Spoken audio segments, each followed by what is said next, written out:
Today we have the latest annual report of American International Group. More than half of this company's assets are in total investments, which are generating almost exactly the same amount of income as they did 2 years ago. 14.6 billion seems to be a special level for them, but immediately I'm curious why last year this dipped by, that was almost $3 billion.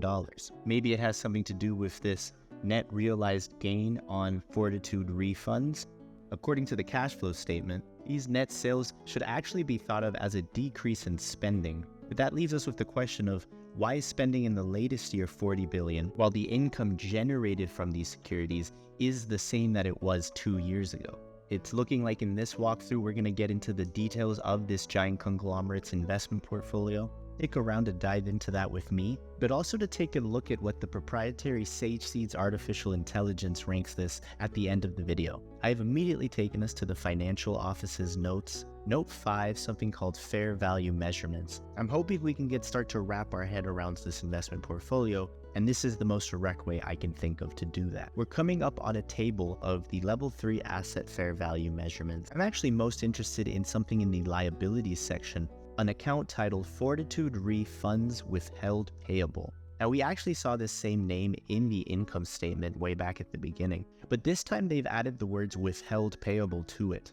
So that is giving me the go-ahead to look for withheld payable. Fortitude Re exists to hold a total return swap associated with reinsurance agreements. They've created a whole section for us, super helpful actually, where they're explaining how it's actually the changes in the interest yield curve that have significant impacts on the asset values of their investment portfolio. Unlike some of us retail traders where derivatives seem to us just kind of funner ways to invest, there's actually a very well thought out reason why this company owns derivatives. And it's this row here, policyholder contract deposits. It is definitely not easy to run a giant business when it's an insurance business and when that insurance requires you to collect over $100 billion in deposits. I certainly would need a couple days at least to figure out how to spend $100 billion plus myself. But since these deposits and the structure of these contracts is so related to interest yields and how interest yields change, it makes complete sense for this business to structure a derivatives portfolio in order to hopefully buffer the business from very extreme or at least outside of historical expectation levels of interest rates. For example, if interest rates were to quintuple from the current levels, something that has never once happened or even gotten close to happening in history before, AIG would hope that these derivative contracts would largely insulate the insurance business from the consequences of that extreme event.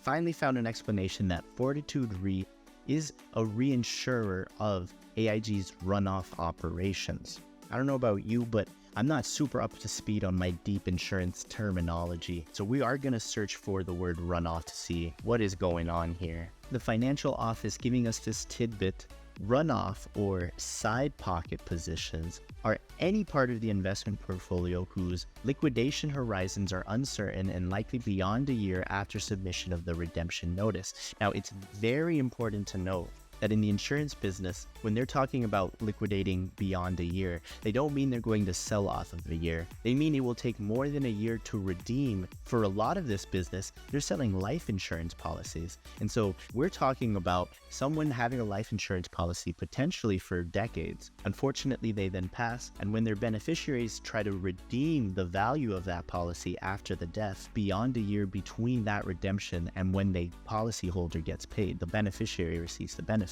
AIG is genuinely worried that claimants to the policy are going to be waiting for quite a while. You can easily imagine waiting more than a year being kind of a worst case scenario for people who depend on these policies. Certainly, these runoff policies are lower quality products compared to other life insurance policies. Returning to the income statement, we can now get more appreciation of how this $14.6 billion in investment income is split into Fortitude Re and everything else. This is actually describing to us the breakdown of the low quality policies versus the regular policies. And it was only since 2018 that the business noticed so many of these contracts were getting in tricky situations that they needed to break them up from the rest of the portfolio. Scrolling down now to the earnings per share for this business, going from almost $13 to less than $5, a pretty big deal. And despite the Fortitude Re only looking like it represents a couple $1 billion, it's actually that part of the business that's leading to the majority of this in earnings per share change. Now, AIG being so huge, of course, it's always going to be multiple things affecting the earnings per share, but a surprising amount of this volatility coming from these runoff insurance policies needing to be managed before they become a problem. It's definitely only a minority of the policies that are being listed as runoffs and potentially in this situation where they cannot be redeemed easily. But AIG definitely very focused on tracking this part of their business. That means that this dip in earnings per share is not a one-time thing, and that it's entirely expected in this business. As long as there are some investments getting put in this position of being runoff, then there is going to be swings in the earnings per share of this size. The better AIG can become in limiting how many investments end up in that account, the less often and the smaller size these swings are going to be. If this is a problem, it is a problem for the entire insurance industry, not just AIG. Multiple parts of this report seem genuinely coordinated and like they're working together. I mean, even the investor relations department was saying very helpful things about this issue, something that I wish I could say the investor relations departments of companies did more often. But I am now going to try to guess what the Sage Seeds artificial intelligence is going to rank this business. I urge you to guess alongside me while you like and subscribe, remembering that a ranking closer to the first percentile is the best. I'm getting a good feeling about this business because it seems genuinely upset that this problem, this very slow redemption on some policies, exists at all. It's exactly what I would hope a company like this would be doing. Therefore, I'm going to guess that this is going to be between the 10th and 20th percentile. A very good rating for this giant insurance conglomerate. But what do you think?